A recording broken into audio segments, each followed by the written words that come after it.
অনেক দিন থেকে ভিডিওগুলো গ্যালারিতে রয়েছিল, তো অনেক দিন থেকে ভাবছি যে ভিডিওগুলো পোস্ট করব, করার হচ্ছিল না। সূর্যসেন পার্কে যাওয়ার জন্য বেরিয়েছিলাম। তার আগে একটু ঘুরতে গেছিলাম, ঘুরতে গিয়ে এসে তো আমার ফ্রেন্ডটাকে বললাম যে চল আমরা সূর্যসেন পার্কে যাই, গিয়ে একটু ঘুরে আসি, অনেক দিন হলো। তো আমার চুলটা খোলা ছিল, তো ওকে বললাম ক্যামেরাটা ধর, আমি চুলটা বেঁধে নিই।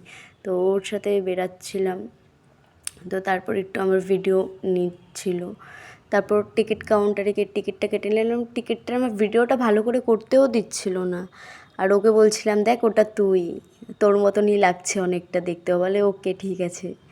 তারপর ওকে বলছি আমাকে একটা ভিডিও করে দে, ভিডিওটা আর করতেই পারছিল না। এইভাবে অনেকটা শট নিচ্ছিলাম, তো পুরো ভালো করে ভিডিও আমার একটা ভিডিও করে দিতে পারেনি। ওকে বলছিলাম যে তুই কোথায় আসছিস বল।